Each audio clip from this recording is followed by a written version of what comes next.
ആദ്യം ജോൺസൺ ഒരു പടത്തിന് വേണ്ടി ഒരു പാട്ട് കമ്പോസ് ചെയ്ത് എങ്ങനെയായിരുന്നു? ആ പാട്ട് ഏതായിരുന്നു? ആദ്യത്തെ ശരിക്കും എൻ്റെ എൻട്രി എന്ന് പറഞ്ഞാൽ ശ്രദ്ധിക്കുന്നല്ല ഒട്ടും ആൾക്കാർക്ക് അറിയാം. ഒരു ഇൻ്റർവ്യൂവിൽ പറഞ്ഞതാണ്. കാരണം ഞാനൊരു ഇത് പ്രൊഫഷനാക്കാൻ ഉദ്ദേശിച്ച ആളെ അല്ലല്ലോ. ഞാൻ കോളേജിൽ പഠിച്ചുകൊണ്ടിരിക്കുമ്പോൾ ഞങ്ങൾക്കൊരു അമേച്ചർ ഗ്രൂപ്പ് ഉണ്ടായിരുന്നു. ഇപ്പം ഇവർ അമേച്ചേഴ്സ് അല്ല കേട്ടോ, ഇവർക്ക് പ്രൊഫഷണൽസ്. ഞങ്ങൾക്ക് അമേച്ചേഴ്സ് ആയിരുന്നു. 9ാം ക്ലാസ്സിൽ പഠിക്കുമ്പോൾ തുടങ്ങിയതാണ്. 68 വോയിസ് ഓഫ് ട്രിച്ചർ എന്നായിരുന്നു എൻ്റെ പേര്. അപ്പം അതിൽ കൂടി ദേവരാജൻ മാഷ് എന്നെ അങ്ങോട്ട് കയറിട്ട് വിളിച്ച് കൊണ്ട് പോയതാണ്. പിന്നെ അങ്ങനെ ആയതാണ്. അപ്പം അങ്ങനെ കുറേ പ്രാവശ്യം പറഞ്ഞതാണ്. അപ്പം ആദ്യം ചെയ്യുന്ന വർക്ക് എന്ന് പറഞ്ഞാൽ ആരവം എന്ന് പറഞ്ഞ സിനിമയുടെ ബാക്ക്ഗ്രൗണ്ട് സ്കോറാണ്. അതിൻ്റെ പാട്ടുകൾ കമ്പോസ് ചെയ്ത് നമ്മുടെ രാധാകൃഷ്ണൻ ശ്രീകുമാറിൻ്റെ ഏട്ടൻ. അതിനെ ഞാൻ ബാക്ക്ഗ്രൗണ്ട് സ്കോർ ചെയ്തു. അത് തകര, ആരവം, തകര, ചാമരം, അങ്ങനെ 3 പടം റെക്കോർഡ് ചെയ്തിട്ട് അപ്പോൾ ഞാൻ അർജുനൻ മാഷക്കും നമ്മുടെ മരിച്ചുപോയ AT ഉമ്മൂക്കും അറേഞ്ചറും കണ്ടക്ടറായിട്ട് അസിസ്റ്റൻ്റായിട്ട് പറഞ്ഞു. അപ്പോൾ അർജുനൻ മാഷ ഒരു റെക്കോർഡിങ് നടക്കുമ്പം അതിൽ 2 കക്ഷികൾ, അതിലൊരു കക്ഷി എനിക്ക് അറിയാം. ഇങ്ങനെ മീശ വെച്ചിട്ട് മീശ അരവിന്ദേട്ടൻ എന്ന് വിളിക്കും. അപ്പോൾ അരവിന്ദേട്ടനെങ്കിലും നല്ല പരിചയമില്ല. അപ്പോൾ കൂടുതലുള്ള ആൾ എനിക്കറിയില്ല. അവർക്ക് വേണ്ടിയിട്ടാണോ? അല്ല, എങ്ങോട്ട് വരാൻ പറഞ്ഞു. ഇത് ഈസ്റ്റ്മാൻ ആൻ്റണി. ഈസ്റ്റ്മാൻ ആൻ്റണി എന്ന പേര് ഞാൻ കേട്ടിട്ടുണ്ട്. കാരണം ഈസ് ബെസ്റ്റ് സ്റ്റിൽ ഫോട്ടോഗ്രാഫർ. അപ്പോൾ പേര് കേട്ടിട്ടുണ്ട്, ആളറിഞ്ഞു. അപ്പോൾ സംഗതിയൊന്നുമില്ല.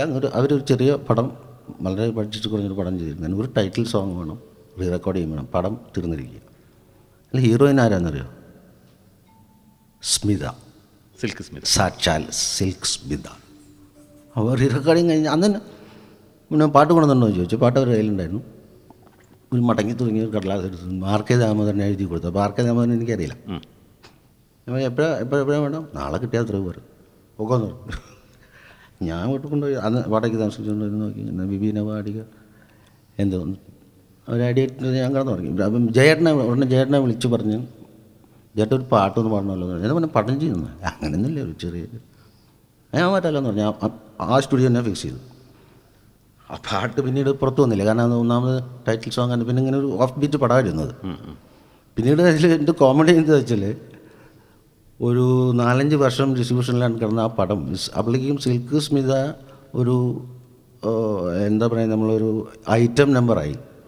ഇപ്പോൾ ഐറ്റം നമ്പർ എന്ന് പറയില്ല, ഡാൻസിൻ്റെ ഹെൽമറ്റ് ഉണ്ടായിരുന്ന പോലെ ഡാൻസർ, സെക്സി റോൾസ് ഒക്കെ ചെയ്യുന്ന അവരുടെ ഇമേജ് അങ്ങനെ. അപ്പോൾ ഇത് സിൽക്ക് ബൈ നൈറ്റ് എന്ന് പറഞ്ഞിട്ട് റിലീസായി. പക്ഷെ നല്ല കോൺസെപ്റ്റുള്ളൊരു പടമായിരുന്നു അത്. അതിങ്ങനെയായിരുന്നു. അതിൻ്റെ ടൈറ്റിൽ സോങ് ഏതായിരുന്നു? അതായിരുന്നു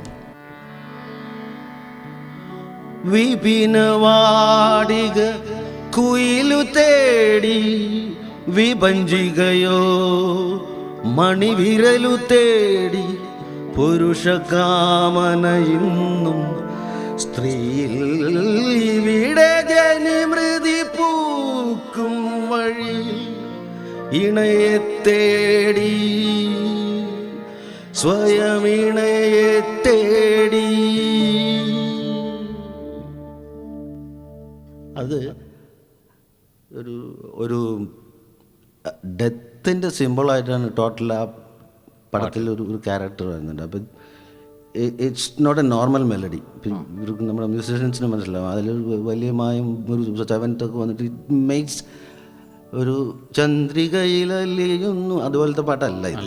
ഇതൊരു സിറ്റുവേഷണൽ അതൊരു എന്താ പറയുക, ഒരു മിസ്റ്റീരിയസ് ഫീലാണ് കൊടുക്കുന്നത്. അതിൻ്റെ പടത്തിൽ അങ്ങനെ ആയിരുന്നു.